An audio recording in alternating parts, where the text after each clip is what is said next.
Morning everybody, Karl here from Glencoe Photography. Now I've been on the Isle of Skye with a couple of clients for 3 days and I've just finished yesterday. So I was going to drive on home this morning, but when I got up and opened the curtains of the camper van, the light just looks amazing. It looks like it's really going to kick off. So what I've decided to do is drive like a loony up to the Quiraing to try and get some good sunrise. So come and join me as I get sunrise on the Quiraing on the Isle of Skye.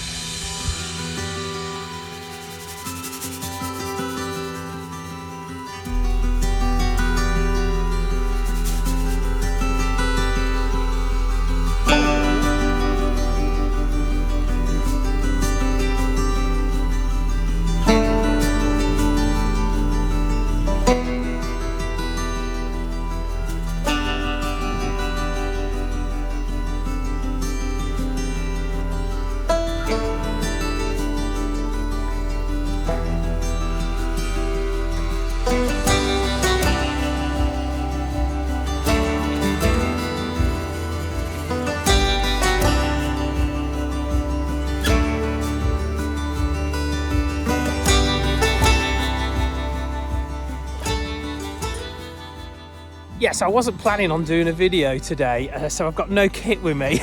So this whole video is going to be filmed on my iPhone. I've got no drones, I've got no camera kit, no microphone, so the sound's going to be appalling. But at least I'm going to give it a go. It's going to be a short video just because of that. But I thought it'd be quite nice just to show you how beautiful the Quiraing is. And if you've never been to the Isle of Skye and never been to the Quiraing, it really is, for me, the best location on the planet almost, because it's got that unique landscape. Look at these kind of little shark fins here.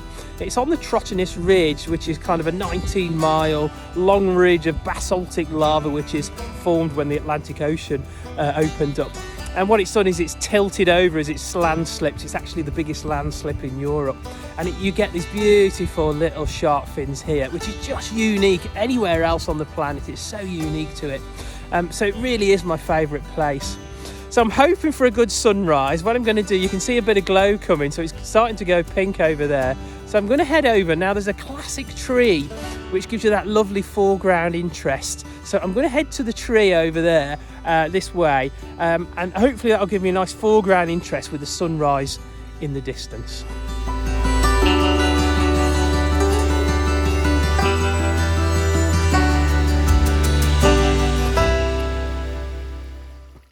Yeah, we're getting some nice light in the sky now, just coming up. It's looking great. Fingers crossed it's really going to explode. But what I'm looking at is trying to get a good composition here at the Quiraing. So let me talk you through what my thoughts are. Okay, so here's the tree here, and that's great because it gives you some nice foreground interest, but I just think I'm a tad high. There's a nice crag over here, and this bank is overlapping that a little bit. So what I'm going to do is I'm going to move on down without falling over. Here we go. And now I'm getting a bit closer to the tree, so it's coming more dominant in the shot. But the problem is, can you see now the tree is overlapping this first Loch here? And in the summer that's okay, because there's trees that when the leaves are on the trees, you can actually hide the Loch behind this tree, and it doesn't really sort of affect anything. But at this time of year, because there's no leaves on the trees, you can see the Loch overlapping, and it just don't quite work. Okay, so I'm going to move around a little bit further.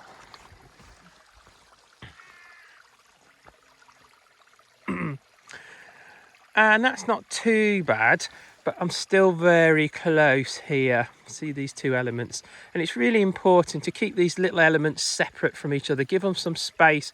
For example, this Loch in here, there's lots of space around it, so it kind of works. Whereas this, there's not enough there's not enough space around it just to make it work. So what I want to do is I want to try to separate that a little bit now.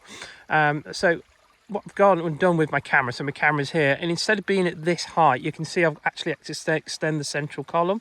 And what that's going to do is going to lift it up a little bit more, and then that gives me that nice separation between the two. Yeah, that's coming up really nice now. Look at that light over there, so it's all going red. So hopefully it's going to kick off. So can you see that composition works much better? Every element in the photograph, the tree, the two lochans and all the little sort of whale fins all have their own separate space. I do have a little bit of an issue with the road here because at this location this road creeps on in. and yeah, I'm never quite sure, so I might sneakily remove that road in the final shot once it sort of comes through. So me explaining my thought process there really helps you with your composition, I think. There's a lot of elements to this photograph. We've got the trees and the lochans and the mountains, and you've really got to give them some space around them to make sure they don't overlap each other. So it's a very tiny area where you can kind of get in to get this composition working really well. Okay, I think the sun's coming up, but it's not particularly great. There's a bit of a cloud coming over, unfortunately. So I don't think I'm going to get any light on the mountains themselves. But what I will do is I'm going to try and get a nice sunburst here. So I'm going to close the aperture down. I'm at f20, which you've got to be careful of, because when you get really small apertures, the diffraction comes into play and it softens your shots a bit. But I'm going to sacrifice a slight bit of softness just because I can get that sunburst coming out and those lovely rays as it comes over the horizon. Okay, I think everything's in place. I think all the composition works, and I think I'm nearly there. So if this photo works, here's the image.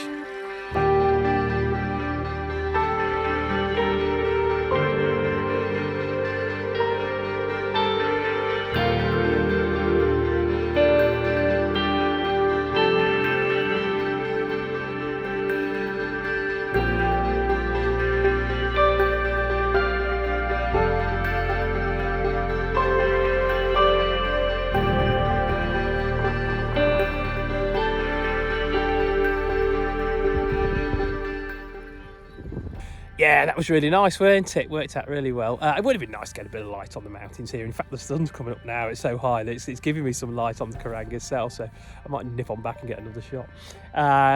Good, but while I was here, we were here 3 days, and I don't generally video while I've got clients because I don't think it's very good. But what it does allow me to do is every now and again, when we get set up and we're waiting for the light, it allows me to get set up next to them, and I can fire off a quick shot as well. So we were at Loch Fada, which is just north of Portree, and what that does is it gives you this beautiful view of the Old Manor Store, which is kind of silhouetted in the sky. And we're in a high pressure at the moment, so the loch was light glass. It was a lovely morning, it really was, and we did manage to get some light on the store as well, so it worked really well. I did think I put a filter on here just to slow any minor ripples in the water, but I don't think I really needed it because the water was so much light glass.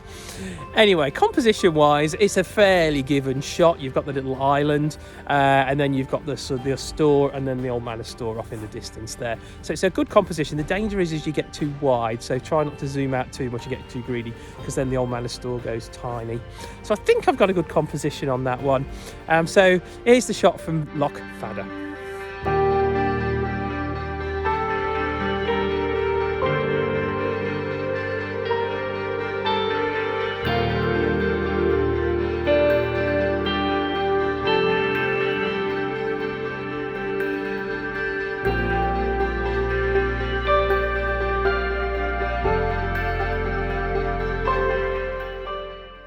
Yeah, this next location, I found somebody else doing a video here, so what I decided to do is just check it out.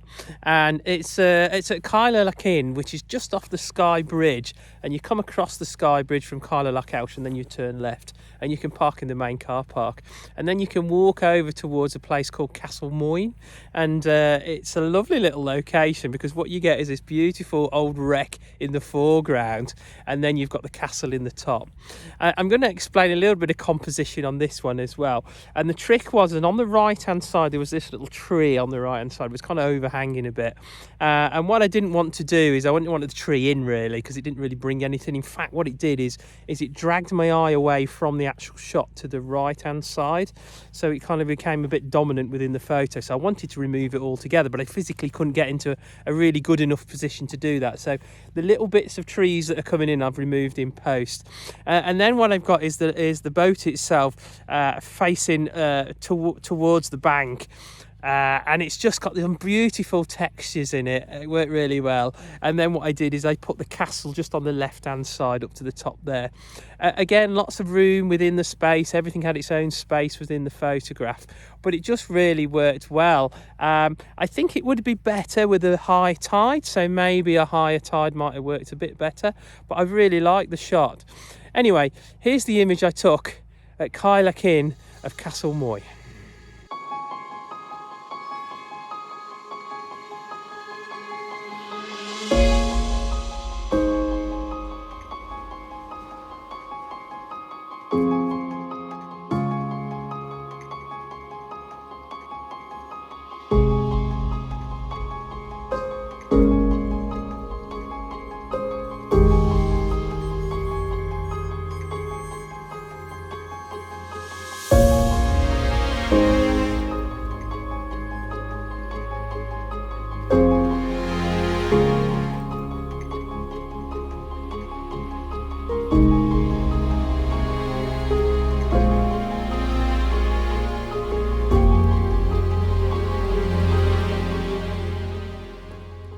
hope you liked that video.